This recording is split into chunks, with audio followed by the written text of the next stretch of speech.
There is a storm. The sky darkens. The wind picks up.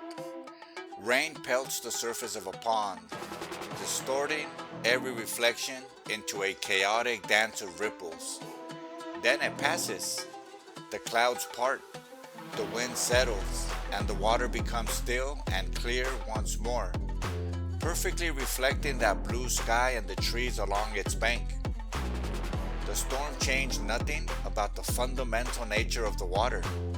It was a temporary condition passing over its surface. This feels like a perfect metaphor for our emotional life.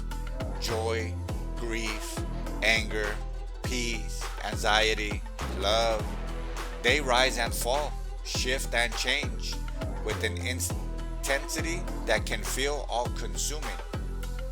But what if these emotions are not who we are? What if they are simply weather patterns passing over the mirror of our awareness? Temporary reflections that come and go, leaving no permanent mark on the glass itself, unless we make the fundamental mistake of believing the storm is the sky, or the ripples is the pond. We often speak of emotions in a language of identity. I am angry. I am sad. I am anxious.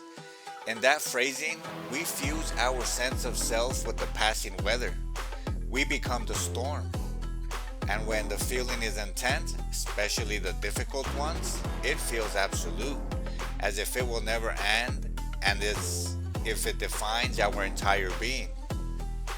But what if we look closely? We can notice something no emotional state, no matter how powerful, has ever been permanent. Grief, even in the deepest, has moments where it recedes. Anger, white hot, eventually cools. Even joy has its rhythm, its peaks and gentle valleys. They are all visitors, not residents. They are reflections on the surface of consciousness, not the substance of consciousness itself. This understanding is central to many contemplative practices. In mindfulness, there is a foundational practice of noting, observing thoughts and emotions as they arise, acknowledging them. Here is sadness, here is planning, and letting them pass without getting tangled in their stories. This creates a crucial space.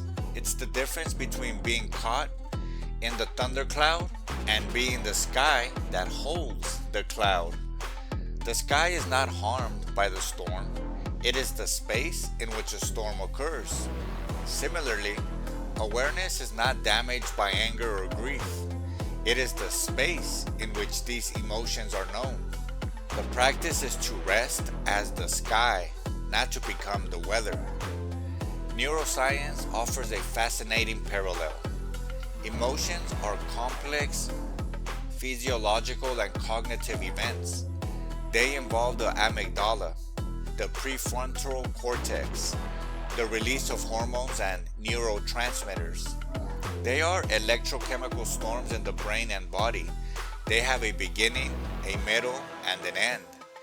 Research on the duration of intense emotional states suggests that if we don't feed them with the repetitive thought, the raw psychological component of an emotion like anger or sadness often peaks and begins to dissolve within minutes. This suffering that lasts for hours or days is usually not the raw emotion itself, but our resistance to it, our story about it, our identification with it. We mistake the weather for the glass and then spend all our energy arguing with the rain. The enlightened masters of old were masters of this distinction. They planted seeds about the nature of mind using metaphors of vastness and clarity. They spoke of the mind as a clear lake or a bright mirror, with thoughts and emotions like clouds or dust that pass across it.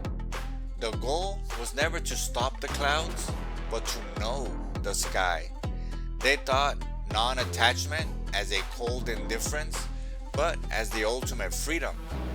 The freedom to experience the full, rich human spectrum of emotion without being drowned by any single wave.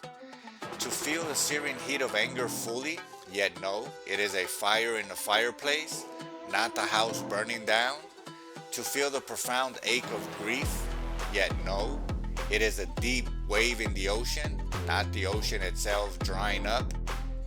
So what do we do with a powerful emotion when it arises? The instinct is to react from it, to be swept away by its current. The reflective move is to recognize it as a reflection, to pause and internally know, this is anger. This is how anger feels in the body. This is a story it tells. This simple act of naming creates a sliver of space between the awareness and the emotion. It allows us to feel the feeling without fusing with it. We can say, a storm of anger is here, rather than, I am anger. This small shift is profoundly empowering. It means we are not victims of our emotional weather. We are witnesses to it, and a witness has a choice. A victim does not. This doesn't mean we suppress or invalidate our emotions. On the contrary, by allowing them to be temporary weather, we can actually feel them more fully and clearly because we are not afraid of being destroyed by them. We can let the rain of grief fall until it stops, knowing the sun of peace is still behind the clouds. We can feel the crackling energy of anger without having to immediately act on it, allowing it to inform us without controlling us. Emotions become valuable data, temporary reflections showing us what we care about, where our boundaries are, what needs healing, but they are not the final word on who we are. When we truly grasp this, life becomes lighter. Even in its heavy moments, we stop building our identity on the shifting sands of passing feelings. The mirror of our being remains clear and capable of reflecting whatever comes next. We can experience a deep sadness and still know our fundamental nature is not sad. We can feel a burst of glorious joy and not cling to it desperately, knowing it too is a passing gift. We become like a lake that holds all seasons on its surface. The fierce summer storm, the tranquil autumn reflection, the frozen stillness of winter, the gentle thaw of spring, while its depths remain undisturbed. And in that depth, we find a peace that is not the absence of emotion, but the quiet, knowing space that holds all emotion. The clear glass behind every temporary, beautiful, challenging reflection.